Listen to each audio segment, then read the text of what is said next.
Un premier tour de table, je voudrais savoir comment vous percevez cela tous. Juan José Dorado, d'abord espagnol, mais en France depuis de nombreuses années. L'heure est grave, disait Dominique Sopo. L'heure est grave justement parce qu'effectivement, comme il l'a indiqué à l'instant, quand on associe le racisme notamment avec l'extrême droite et on voit les scores qui sont faits par l'extrême droite en France, l'heure est donc grave. Vous rajoutez à ça effectivement tous les problèmes qui est lié aussi à l'antisémitisme, qui depuis quelques années effectivement et surtout ces trois dernières années a depuis beaucoup le 7 octobre augmenté effectivement. Ça devient l'heure est encore plus grave. Mais ce qui est important et effectivement, depuis que je suis là, c'est ce mouvement des luttes contre le racisme, parce que SOS Racisme n'est pas né avant-hier. Donc, ce que je veux dire par là, c'est que la France, depuis le premier moment, s'est mobilisée. C'est vrai que... Dominique Sopo dit on ne les entend plus, finalement, les antiracistes. On ne les entend plus parce qu'effectivement, et il l'a dit lors de ses propos à l'instant, que malheureusement, une partie du gouvernement a un certain nombre de propos qui, pour beaucoup d'entre nous, pourraient être effectivement des propos qui touchent le racisme de très près. Je voudrais maintenant que l'on s'intéresse à ce qui se passe dans chacun de vos pays à propos également de ces thèmes. Juan José, on assiste aussi en Espagne à une hausse des actes racistes. On se souvient du débat très animé en 2023 qui avait enflammé le pays après les cris de singe qui avaient visé Vinicius, la star du Real Madrid, le club de foot. Effectivement, ça touche effectivement surtout le monde des sportifs espagnols et le football, comme vous le signalez, mais on est très loin des chiffres qu'on connaît en France. C'est vrai que, par exemple, les actes antisémites n'ont pas du tout grimpé comme ils l'ont fait en France. C'est vrai qu'il y a beaucoup moins, la population juive en Espagne est beaucoup moins importante qu'en France, mais en pourcentage, on est très loin des pourcentages qu'on arrive à avoir en France. Par contre, effectivement, il y a des actes racistes qui ont augmenté, c'est par rapport à la population musulmane. Ça, c'est une réalité actuellement du côté espagnol. Mais comme disait Eva, le racisme, c'est quelque chose qui existe ici depuis très longtemps. D'abord, en Espagne, c'était les Gitans. Après, ça a été les Latino-Américains. Maintenant, c'est essentiellement la population musulmane.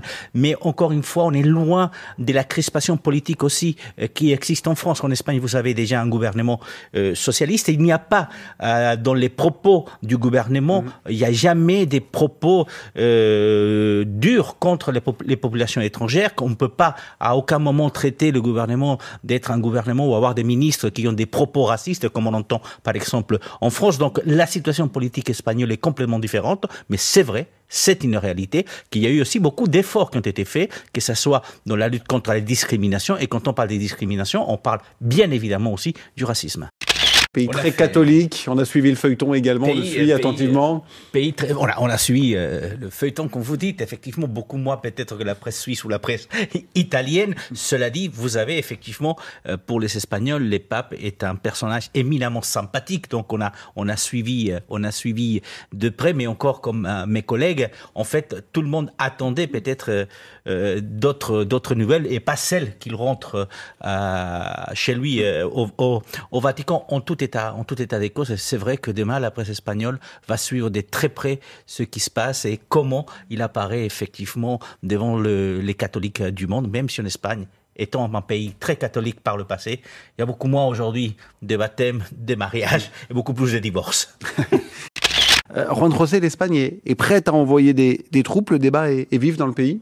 Le débat est très vif dans le pays parce que la société espagnole est pro-ukrainienne sans aucun doute. Le gouvernement espagnol s'aligne complètement sur la position générale des Européens, mais la réalité est complètement différente.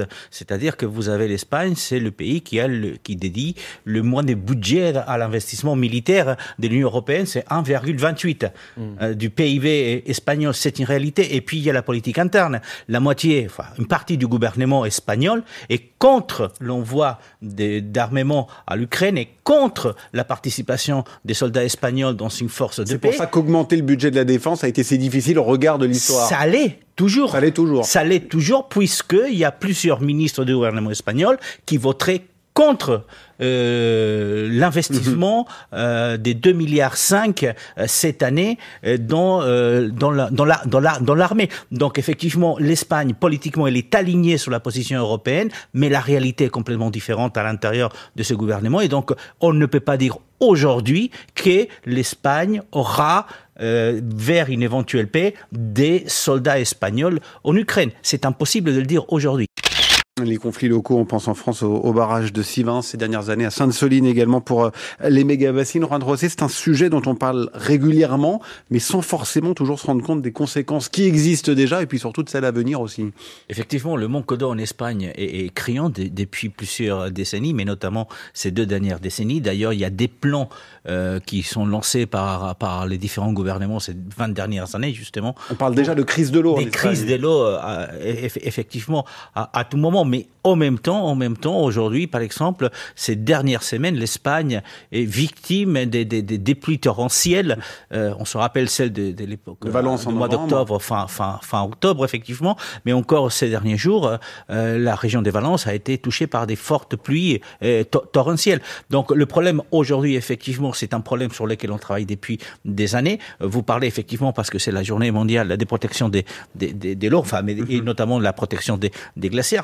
Mais le glacier le plus important espagnol, qui est celui de l'Aneto, pourrait disparaître complètement en 2035, c'est-à-dire après-demain. Donc effectivement, ce problème touche spécialement l'Espagne, pas au niveau des glaciers, mais oui au niveau des sécheresses, qui sont récurrentes en Espagne depuis une vingtaine d'années.